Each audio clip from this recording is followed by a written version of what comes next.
What you're about to watch is evidence under oath of how the law in this country gets bought and sold. Watch it to the end. Like this video, subscribe to the channel, because this story is far from over. From the late witness D, that Mr. Pretorius was part of a gang that was essentially a criminal theft and extortion gang comprising several members of the EMPD. And in particular, witness D testified that Mr. Pretorius was part of the group responsible for torturing Mr. Emmanuel Mbense to death during one of the operations of this gang, and then suggested that they should call General Khan to fix it when they were debating what to do with the body of the man they had just killed. You just heard how a gang of Metro police officers allegedly tortured 2 men to death, and when the killing was done, when they stood over the bodies deciding what to do next, one name came up. Not a lawyer, not a cleaner, a general in crime intelligence. Call Khan to fix it. Sit with that. The man the public pays to fight crime is the man a murder crew reaches for when they need a body to disappear. 2 families lost sons that day, Emmanuel and Benet, and the men responsible weren't afraid because they believed the system had their back. Ask yourself honestly, how many times has a name like that quietly fixed things we'll never hear about? Drop your answer below. Now, if we go to page 1894, we see the General Khan in a chat with another person who is, and that we posts a happy birthday picture of himself next to a man who is in fact Mr. Pretorius. And we've identified Mr. Pretorius independently, but that in fact is confirmed by General Khan himself, because after some questions from his counterparty in this chat, which take a while to decode because they are full of, there's a big typo in the middle of them. The counterparty writes his Che, and what he wants to say is who's that? He follows that with that, and if you go over the page to 1895, General Khan responds, Viandre. And the counterparty says, okay, cool, his birthday, and General Khan says, mine, bro. So, certainly by January 2021, Mr. Pretorius and General Khan were on birthday card greeting terms. Watch how casual it is, a happy birthday photo. 2 men side by side smiling. One of them is Pretorius, the same man tied to that torture gang. The other posts it like any proud friend would. Who's that? Someone asks. Vandre, Khan replies. His birthday? No. Mine, bro. By January 2021, these 2 weren't strangers who bumped into each other once. They were close enough to celebrate birthdays together. This is the part they'd rather you skip past because a photo feels harmless. But relationships like this don't stay in the background. They become permits, they become protection, they become raids. Remember this smile, because everything that follows grows out of it. Does a friendship like this look innocent to you? Later that month, if we go to 3428, and here we may not want to display it publicly because this is the chat with the officer who was responsible for counterintelligence against the journalist Marianne Tam, and whose name we have not yet mentioned. If we go to the footer, page 3428, I don't know, Commissioners, if you see 3428, if you can get to 3428.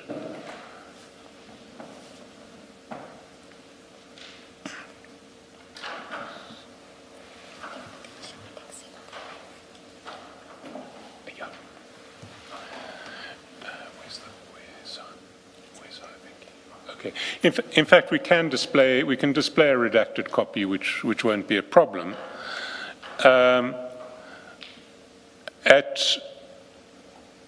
On 14 January at message time 14:33, the officer says, "Hi, General, with your permission, I'm issuing Viandre with a permit, just letting you know."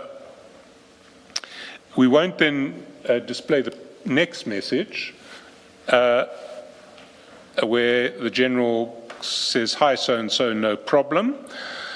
And then over the page, the officer says, "We need team players on our side." Listen to what just happened. An intelligence officer messages the general. "With your permission, I'm issuing Vandre a permit. Just letting you know." And the reply? "No problem." Then the line that should chill you, "We need team players on our side." A permit. For a man linked to a torture gang. Issued not through any court, not through any lawful process the commission can even identify, but through a friendly chat between two officers. Nobody in that exchange asks whether it's legal. Nobody asks what it's for. It's a favor dressed up as procedure. When the people meant to guard the law start handing out their own permissions to their own friends, the law stops protecting you and starts protecting them. Who exactly were these permits keeping safe? Tell me below. The next reference to Mr. Pretorius is on the 10th of May of 2021, and it's at page 5837.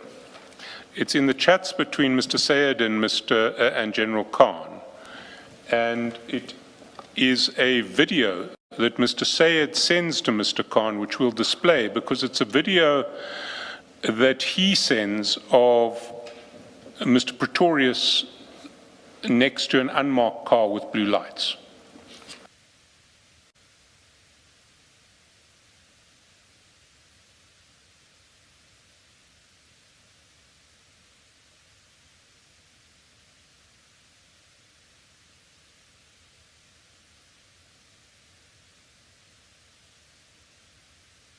Say this is sent by Mr. Sayed.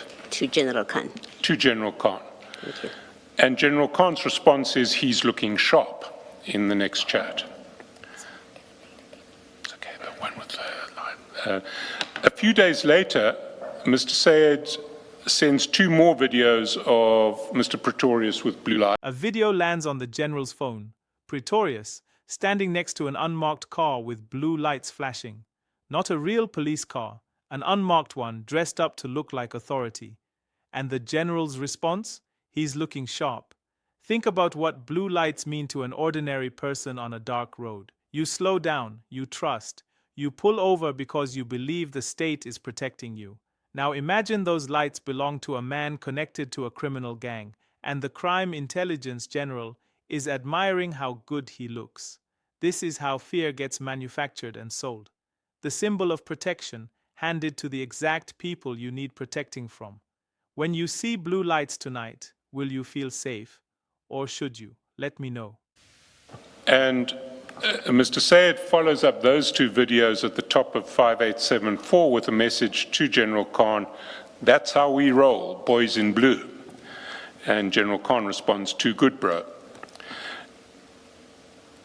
Now, the chats suggest that General Khan arranged for Mr. Pretorius to work for Mr. Sayed, where he would conduct raids on the competitors of Carney Links in the illegal tobacco industry. And we infer that from a chat on the 21st of June, 2021 at page 6005.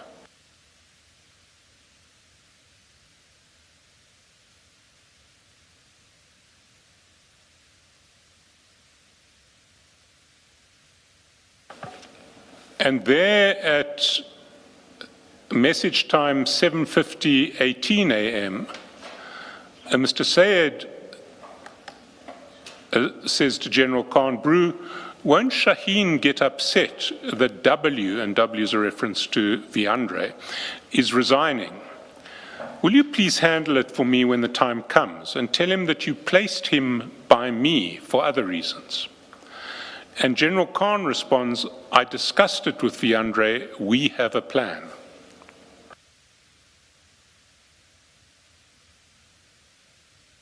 That's how we roll, boys in blue, Syed writes. Good bro, the general answers. 2 more videos of blue lights, and everyone's pleased with themselves. Then the real machinery shows. Syed asks Khan to smooth over Pretorius resigning. Tell Shaheen you placed him with me for other reasons. And Khan replies, I discussed it with Vandre. We have a plan. A plan. Read that again. A crime intelligence general isn't investigating these people. He's managing their careers, arranging cover stories, moving a man out of one role and into a tobacco executive's operation, and coordinating the lie that explains it. This isn't a slip. This is logistics. This is a general working as an HR department for a private empire. Who else has been quietly placed and who's still there today? Comment below. Now, what Mr. Pretorius was doing with Mr. Sayed is illustrated by a series of chats from 6038.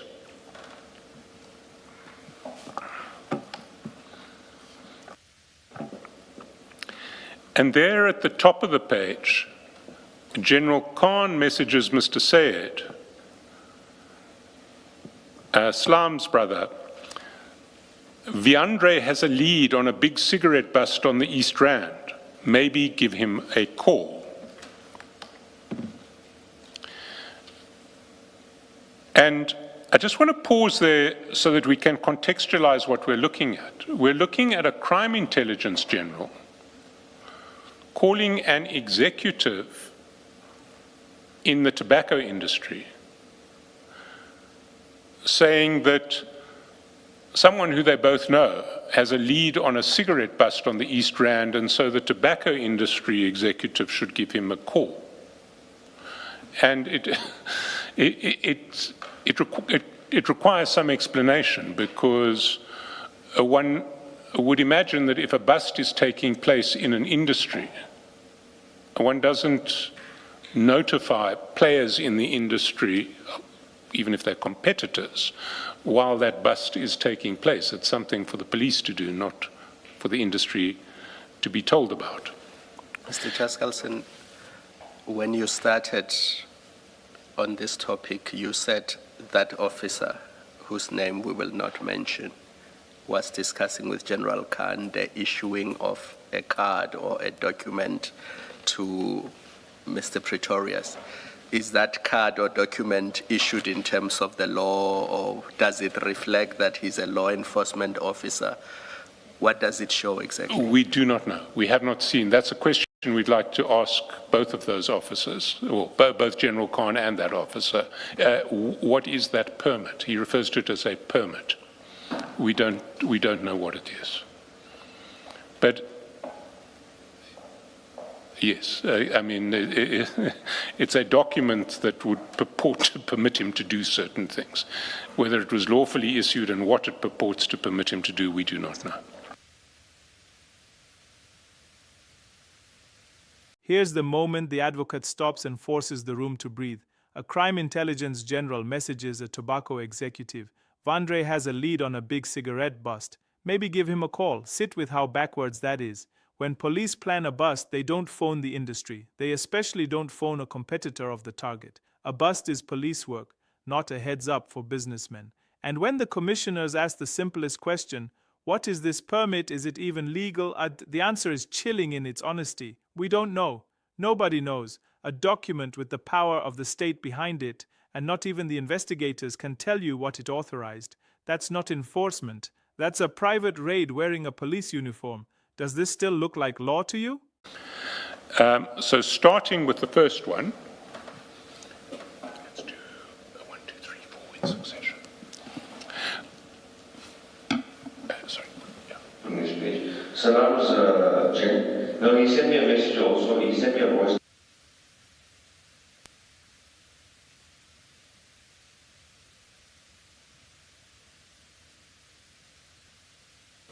So that's Mr. Sayed telling General Khan that Mr. Pretorius has sent him a message too. He's on his way to a place in Benoni for the bust, and Mr. Sayed has told Mr. Pretorius that he will dispatch the boys. So there are some boys who Mr. Sayed controls who apparently are going to be part of this bust as well. Whether they are police or private agents of Mr. Sayed or Carney Links, we do not know.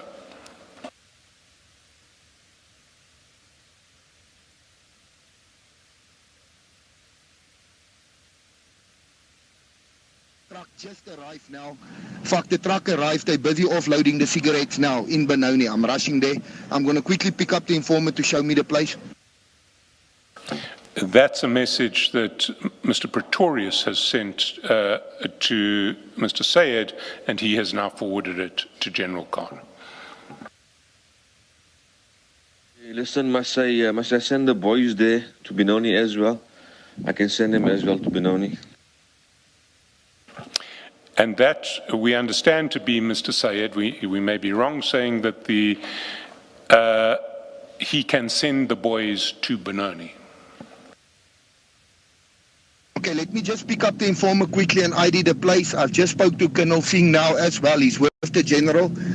We're quickly going to arrange people so we can eat there, because you know if it's in a warehouse, there's going to be a lot of cops involved there. So I want the big brass to be there so they can assist us and take over the scene. So that again is Mr. Pretorius saying he has spoken to a Colonel Singh who is with General Khan, and he wants General Khan to be there because he wants Big Brass there to be able to. Now you're hearing it in their own voices. The truck arrives. They're offloading cigarettes in Benoni. Must I send the boys? Sayed asks. His boys, private men we can't even confirm are police. Then Pretorius. I've spoken to Colonel Singh. He's with the general. I want the big brass there so we can take over the scene. Take over the scene. Not assist, not support. Take over. This is a live operation, and the people steering it aren't answering to the state. They're answering to a tobacco company. Real officers, real weapons, real power, being pointed wherever a private executive decides to point them. Somewhere in Benoni, ordinary people watched what looked like a legitimate police raid and had no idea whose interests it actually served. How many busts you've cheered were really this? Tell me. Let's hit them hard. Let's hit them hard. I'm rushing to pick up the informant quickly so he can show me the place. We're going to moor them hard today. That message speaks for itself. It's Mr. Pretorius. But you must come there. And you must try for the general also to come out. So he wants both Mr. Sayed and General Khan to come. But you must come there. And you must try for the general also to come out. Hey, arrange with the general, then you come here, man. Hey, arrange with the general, then you come here, man.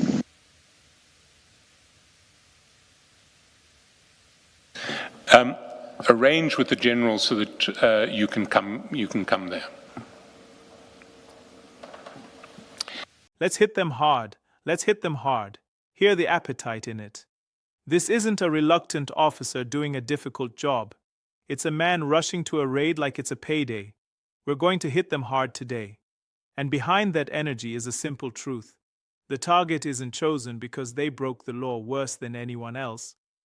The target is chosen because they're a competitor. The excitement you just heard is the sound of business being done with police power as the weapon. Someone's warehouse. Someone's workers face down on the ground. Someone's livelihood gone, not for justice, but so another man's market share could grow. Strip away the blue lights, and what's left is muscle for hire.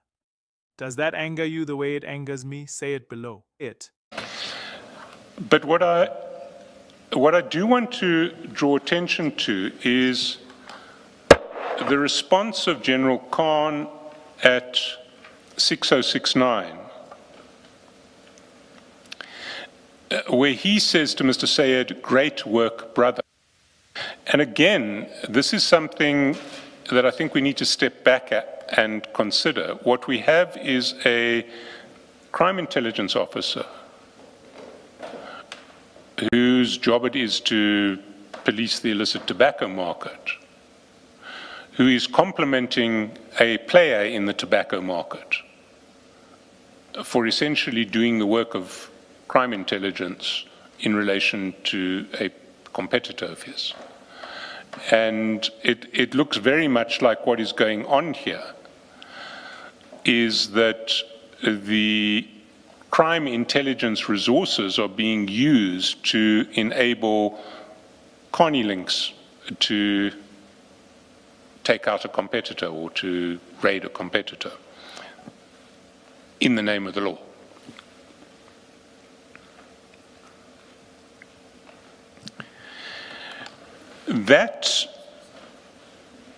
That inference that we draw is reinforced by a number of exchanges between Mr. Sayed and Carney Links,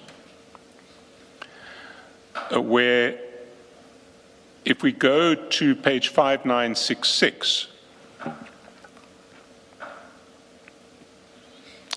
sorry, perhaps we should have read the text below the one that says great work or something.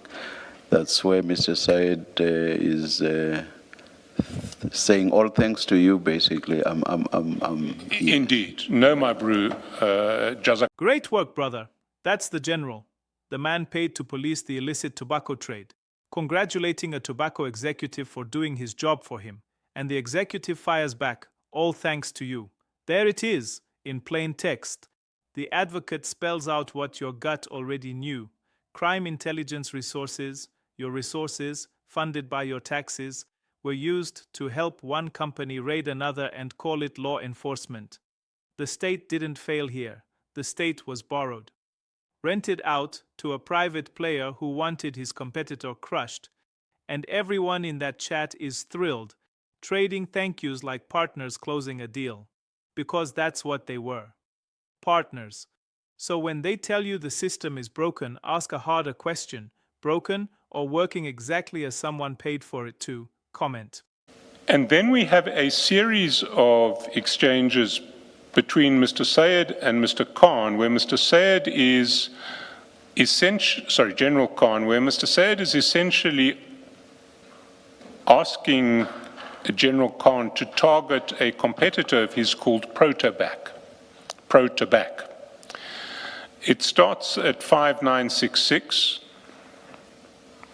At the foot of 5966 on the 11th of June 2021, where Mr. Sayed says, Protobac, factories in Old Union Cotton Mills Factory, East London, they'll know, can't get it wrong. Over the page, please brew, they're manufacturing cigarettes, Pacific, Pegasus. I need to F them out of sight. Watch how direct it becomes. Sayed names a factory, Protobac, making a brand called Pacific Pegasus, and tells the general plainly, I need to F them out of sight, not investigate them, not check if they're breaking the law, out of sight. And the general? Okay, bro, no hesitation, no question about evidence, no pretense that this is about justice. A competitor is inconvenient, so the competitor gets removed, and a crime intelligence general signs off in 2 words. This is what capture looks like when it stops being careful. When the powerful are so comfortable they stop hiding it. A whole company, real jobs, real families, marked for destruction over a business rivalry. Who protects the small player when the referee is on the other team's payroll? I want to hear you on this one. The response of Mr. Sayed to this is to forward to General Khan, who ought to be investigating illegal tobacco, Abramji going to get effed up, bro? General Khan responds back, yes, F him up, bro. He must stay in his lane. So what we have here, and sorry, Mr. Sayed says 100%. What we have here is a general in crime intelligence whose job it is to investigate the illegal tobacco industry, agreeing with the executive of a company whose brands on a large scale are being sold below the minimum collectible tax rate, in other words, at a price which must involve tax evasion, that the person raising objections to this state of affairs needs to get effed up and must stay in his lane. That, and if we can just pause here. And here's the moment it all turns. A campaigner, Yusuf Abramji, fighting illegal tobacco, fighting tax evasion that robs this country of billions, publishes the truth. And his research points a finger at Carnelinks too. So how do they respond? Not with denial, not with facts. Abramji is going to get effed up, Sayed writes.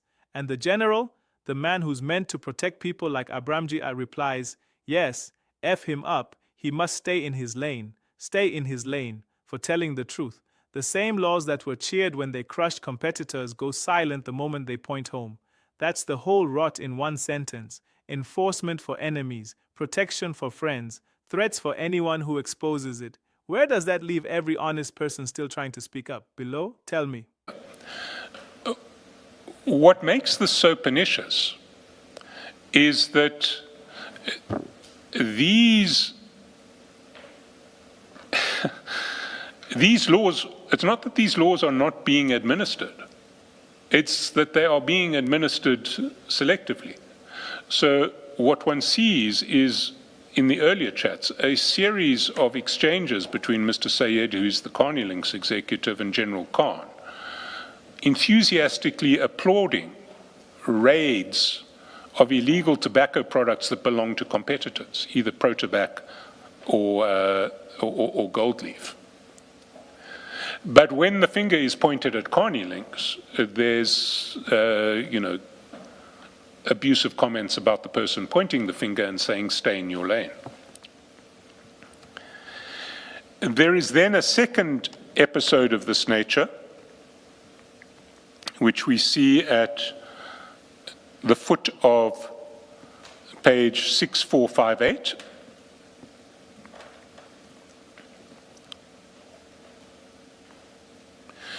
And this is now in October 2021, the first set of posts that we saw was in July. It's now 3 months later. And in October 2021, Mr. Abramji is posting about the same issue. And now the numbers have changed.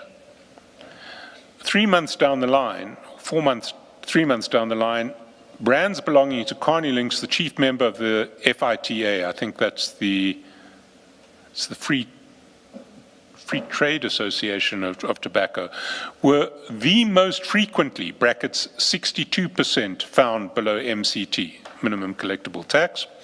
Purchases of brands owned or licensed by Afroberg, whose name has been removed from the FITA website in recent weeks, were the second most prevalent, 59% below MCT. The usual suspects are implemented, just as TJSA has found, Tax Justice South Africa has found in its own investigation, said Mr. Abramji. TJSA has been conducting research independently into the illicit trade over recent months and will be releasing our report soon. We hope it serves as a wake-up call to the authorities. South Africa cannot afford this industrial-scale looting to continue a single day longer. And then another post, Tax Justice SA has uncovered breathtaking new details about the crime wave that's sweeping South Africa and robbing honest, hard-working citizens of billions of rand. We'll be releasing our explosive report soon. Hashtag lock them up at SARS Tax, at SAPS, at Abramji, at Ed Kisvetter.